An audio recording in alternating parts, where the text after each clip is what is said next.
So, Daredevil Born Again, episode 9. A lot of things happened in this episode, and they were all awesome. Okay, but one thing stuck with me from that episode among the rest. But I'll tell you what it's not first. So, it wasn't the fact that Daredevil and Punisher had a team up. Okay, that was awesome, and I loved it. Daredevil using his Billy Club, awesome. Okay, but that wasn't the best thing about this episode. It also wasn't the fact that Kingpin takes over the entire city by the end of the episode.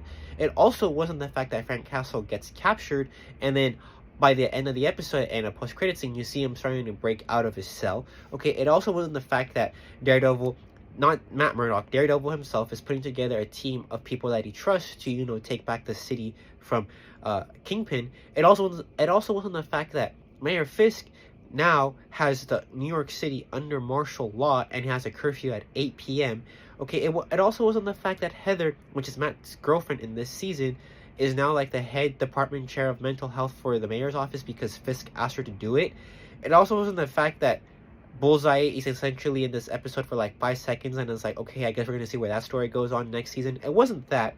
It also wasn't the fact that we learned more about why Foggy was unalived, and it's because what he was looking into, which is Red Hook Port, was essentially nobody was paying attention to it. Like, all crime could happen there legally, and law enforcement, I guess, wouldn't do anything about it because I guess it just wasn't under jurisdiction.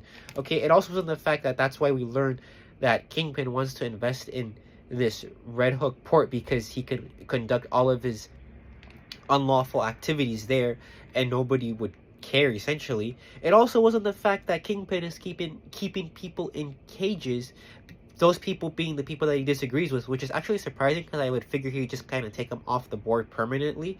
Okay, but it also wasn't the fact that, don't even get me started on Karen returning and be like, oh yeah, Frank, Matt kind of needs your help. No, don't get me started on Karen's return, because that wasn't memorable at all.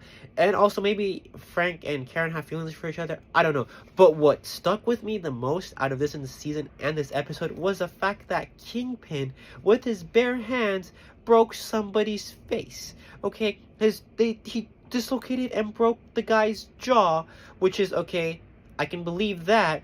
But then all of a sudden, with his bare hands, he peels off the flesh of the forehead off the guy's face, which was insane. That's what stuck with me the entirety of the episode. I was like, what the heck? It was awesome, but like, what the heck? I was not expecting that. But yup, that was just kind of what happened in this episode for Daredevil Born Again. Now we gotta wait for Daredevil Born Again season 2. Yay.